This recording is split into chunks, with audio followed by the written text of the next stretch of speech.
Back in 2020, the world changed. And while there is clearly a positive route forward that leaves the pandemic behind us, many people are still experiencing additional stress, pressure and anxiety as a result of the ongoing emotional and financial uncertainties. It's so important then for your ongoing mental well-being to be able to face the difficulties with a healthy mind, to experience less worry, to build a tolerance for the uncertainty and to have a more balanced perspective. Hi, I'm Sarah Ventris. I'm a life coach, NLP and EFT practitioner based in Rayleigh in Essex. I run the Inspire Transformational Life Coaching business, and I help people all over the world to take charge of their lives by overcoming their anxieties and working through the things that have been getting in the way of them living their best life. In this video, I'm going to be giving you 7 things you can do today to make an immediate difference to your anxiety.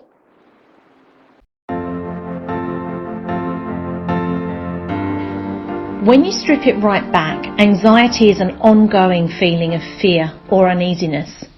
It tends to develop when moments of stress last longer than they should, and it hits you most when negative thoughts and beliefs start to take precedence over more balanced thinking and things become overwhelming.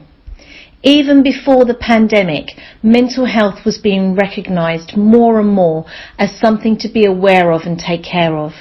But now, after the lockdowns and additional worries and pressures, it's almost become a pandemic of its own, with more and more people suffering from anxiety across all age groups and demographics. What's so destructive about anxiety is that it shuts down access to the logical and creative parts of your brain, which reduces your ability to experience joy, prevents you from taking positive action, and stops you from seeing things clearly. When it's in full flow, it can lead to depression, which impacts your happiness, low confidence and self-esteem, which fuels your anxieties even further, and then a whole variety of other negative emotions, such as anger, fear, envy, frustration, and even self-hatred, which themselves go on to create more feelings of insecurity. If it's not addressed, anxiety really does become a vicious cycle.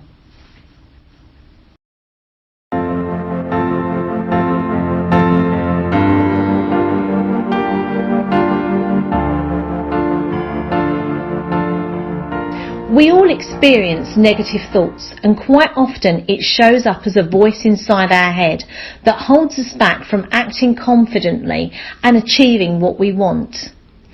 This negative voice is your inner critic, and this inner critic is notorious for criticising what you say and do, gnawing away at your confidence, introducing mental barriers that make you doubt your abilities, and sharing unwanted opinions that lead to guilt, shame, inferiority and fear. Now, although you can never fully eradicate your inner critic, what you can do is change its impact by questioning it and recognising it for what it is, an inner voice that is intent on disrupting your progress with persuasive arguments without basing those arguments on facts. If you can separate your inner critic's harsh and harmful words from your own sense of self, it can really help to keep things in check, increase your confidence and make you feel happier. Start by giving your inner critic a name and let your imagination go to work. It could be Debbie Downer, it could be Evil Penny, or it could be a character that you don't respect from a TV programme. But by giving it a name, and even better, giving it a physical form, it will help your brain to separate the voice from you and help you recognise that this voice is not your own. Once your annoying inner critic has a name, you can start to challenge it. The next time it pipes up with some unhelpful advice, take a moment to write down what it's saying, and then another moment to ask yourself, is this statement really true? By writing it down and challenging it, you're separating yourself from the influence of the inner critic. As a final measure, use your body to stop the inner critic in its tracks. A good way to do this is to do a policeman's stop. If you're ever on your own and you catch yourself listening to the negative thoughts or unhelpful internal dialogue from your inner critic, push your hands out in front of you and say the word stop. The physical act of doing it breaks the cycle of thought and readies your brain to move into a different direction.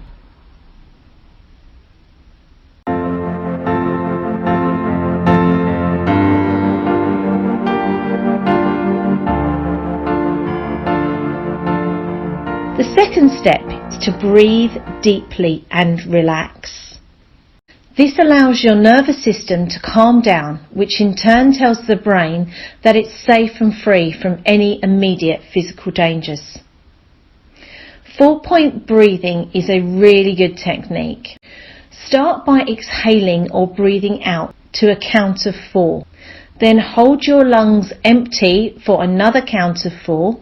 Then inhale at the same pace for a count of 4. And then finally hold the air in your lungs again for a count of 4 before exhaling again and repeating the pattern, all the time working to that count of 4.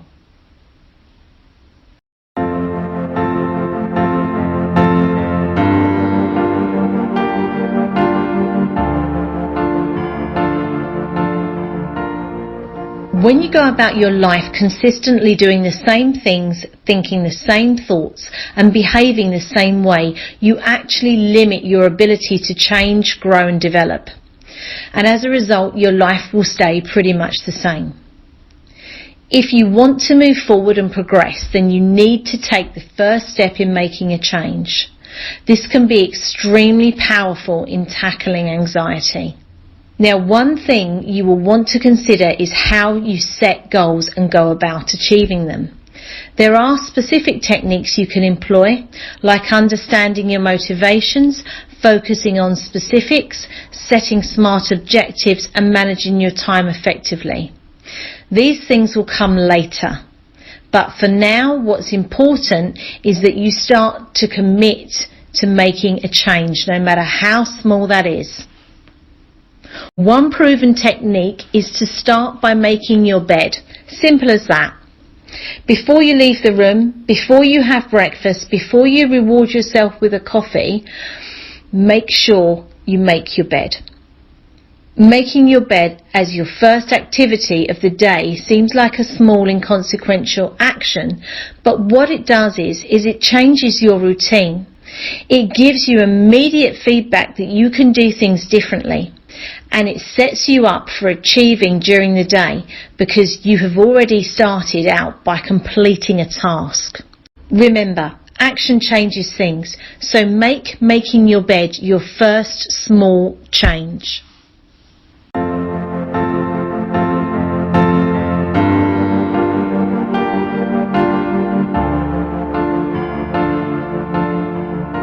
It is important to be informed, but when you're inundated on a daily basis with extremes of positivity, like the perfection of lives portrayed on Facebook, and the extremes of negativity with all the grief in the world played out on the news, it can be difficult to keep a healthy perspective. Knowledge and information is valuable, but when you're constantly bombarded with information, it's like drinking from a hose.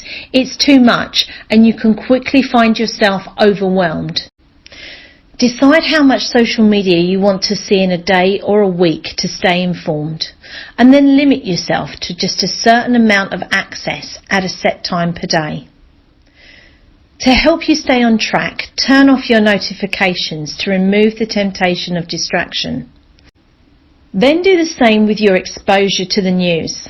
Protecting yourself from continual bombardment of the news 24/7 not only gives you more time to focus on yourself and what's important to your life, but it might also shield you from the wall-to-wall negativity and even help you to get more sleep, as your mind will be in a calmer place.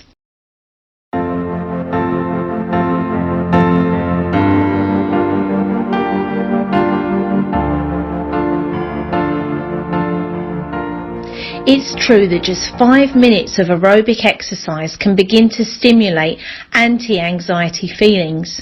It's great news if you've become a bit deconditioned during the pandemic or if you're struggling with other health issues. Studies show that even a small amount of exercise is very effective at reducing fatigue, improving alertness and concentration, and positively affecting the way you think. The key, if you're going to start exercise, is to start slowly and build yourself up. It sounds obvious, but by starting slowly, your body will become more accustomed to the exercise and you'll be able to gradually develop without injuring yourself.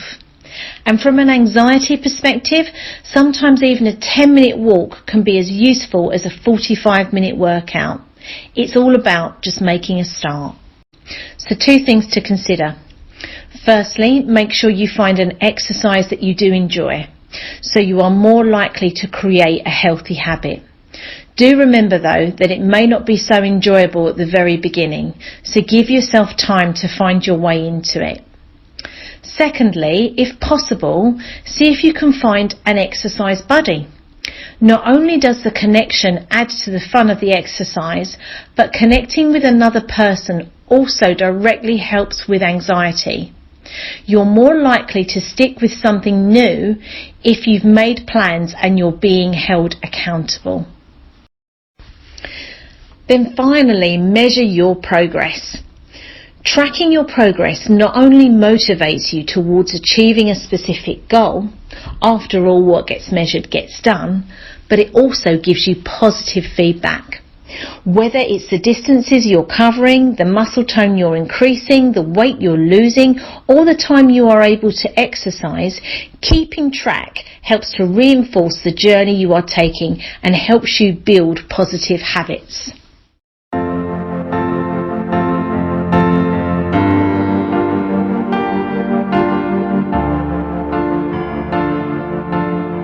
Number 6 on the list is to start focusing on positive thoughts. When you're feeling anxious, positive thinking can be a real challenge, but there are definitely things that you can do to help. One of those things is to practice gratitude, as this quite literally forces you to think of positive things. So here's how it works. Step 1. As soon as you wake up, before you get out of bed, start a new routine of thinking about 3 things in your life that you are grateful for. As you lie there, really focus on the feelings.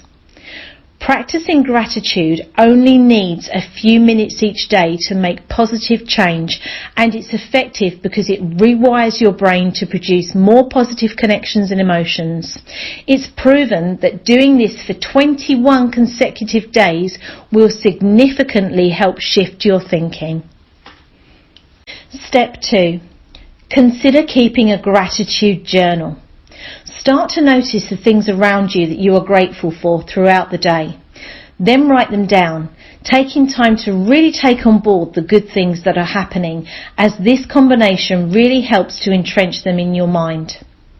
And then step 3, as you are going on your own journey of recognizing the positive things in your life, let the people around you know that you appreciate them and that you are grateful for the positive things they bring. Not only does this outward expression of gratitude help with your own mindset, but it will also encourage others to reflect positively back to you.